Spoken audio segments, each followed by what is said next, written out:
But I'm impressed, and I think recently, the last 2 months, Endo has been maybe Liverpool's best player. I think he was criticized in the he was. beginning, for a couple of games, but he look better. So this is the problem with English football, right? People get criticised too quickly. Not just Endo, but a lot of players. They come and they need to learn maybe a new language, new culture. They need to find a new home. Maybe their family don't like it. The league obviously is the best. So, and if you're not amazing after the first game, oh, he's not good. Oh, he's not. Oh, why did we sign him? And sometimes you need to just wait 1 month, 2 months, 6 months. And then, he started the last 6 games in the Europa League, in the Carabao Cup, in the Premier League. So he's obviously a big player. Obviously, Jurgen Klopp, I trust him. Yeah. He knows a good player. But yeah, he's been brilliant recently. I love how he's not scared of tackling at all. It's quite good to see. He really gets stuck in. Interesting. I think it's tackling, because I think tackling. A lot of people don't want to tackle anymore because if you miss time, you get a yellow card or red card, or go to VAR. But I think if you time it correctly, all the fans are cheering. So I think there's been a couple of times, like against Manchester United, he's just really into players. Yeah. And I love it. I mean, he scored 2 goals, 2 really good goals. He scored a header. He scored the goal against Fulham when we came back, where he bent it into the top corner, which is an amazing goal. So I think there's a lot of things I like about him. But I knew when I watched him in the World Cup, he was Japan's best player. So everything I saw about him in the World Cup, he's doing now. So I'm glad that he's got time to show. He's been so good. He's been and it's so funny. Because there are players going for 105, 120 million, sign him from Stuttgart for 15, and he's maybe not the best number 6 in the league, but that's probably the most important position at Liverpool outside of the goal scorers to our system, and we're top of the table probably because of him. I think. When you saw his first couple of games, do you think that he was a bad signing? No, I mean, I'll be honest, he was exactly the sort of signing I wanted us to make, actually. Because I don't like the money that's in the Premier League. And if you'll remember, before we signed him, we had actually offered and had accepted £120 million or $150 million for Caicedo. And I hated that.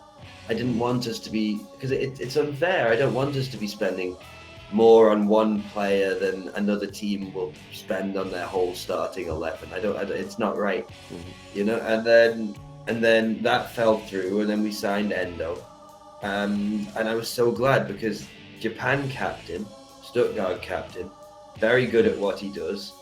People say that the fact that he's 30 is a bad thing, but I think it just means he knows what he's doing, and that's the sort of I was so excited. I've been backing him in every game. I've just really wanted him to be good, and I'm very glad that he is. He reminds me a bit of, it's like an old school signing, like signing Dirk Kuyt or Danny Murphy, from back in the day. It's bringing some experience, some level-headedness into the side. Yeah. And he's getting better with every game as well. Yeah. Of course, I knew that he was a very good player because he is our captain. And but when I saw him for his first couple of games, he lost ball a lot, in the midfield. He's very good off the ball. Actually, that's the thing. He's very good at pressing and making himself available for those passes. And people don't realise this, but that position is the hardest one to play in Klopp's system. Jurgen Klopp. When we first signed Fabinho, he didn't start a game. He didn't play for about 5 months. We spent all this money on him, and everyone's like, "Have you seen Fabinho? Has he been abducted by aliens? Has he gone missing?" It turned into a meme because Klopp, we signed him, but he wouldn't start him for ages because that position. It's the one where if you make a mistake, we tend to be punished for it. It's probably even more difficult than being a centre-back because there isn't so much cover for it in our system. Mm. And you know, Yeah. they're a linchpin. The pass, it's easier to make a bad pass there, and it is where you get more pressure. So Klopp tends to put people in slowly. That's why McAllister was playing that position more to begin with. But now, you know, this is Klopp. This is the genius of Jurgen Klopp.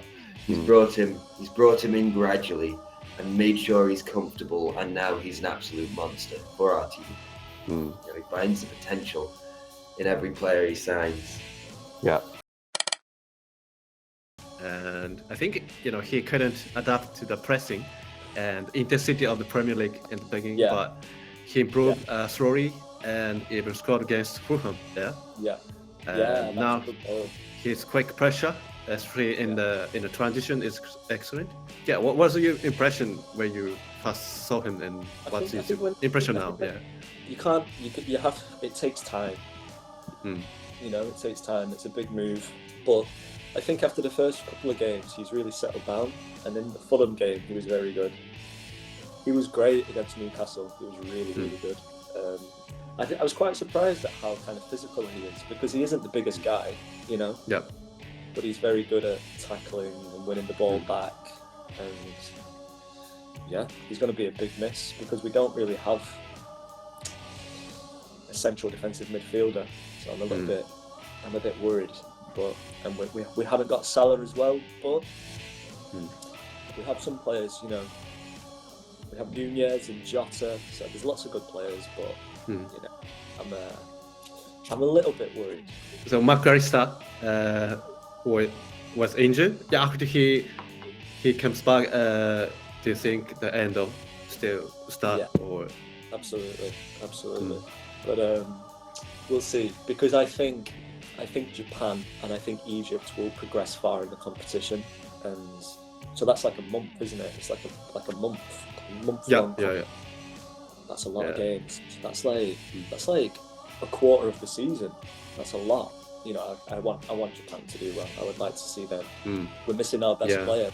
I think so. Yeah, absolutely. He just seems like an interesting player. I mean, he wears like a mouth guard as well, right? Yeah. Looks like a boxer.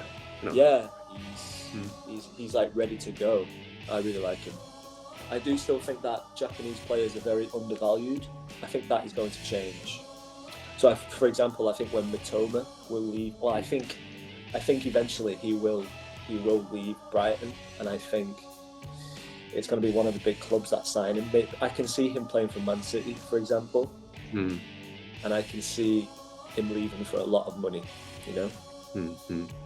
And like Furuhashi, if for example, like Tottenham are quite often linked with Furuhashi because of the manager. Yeah. How much would he be worth?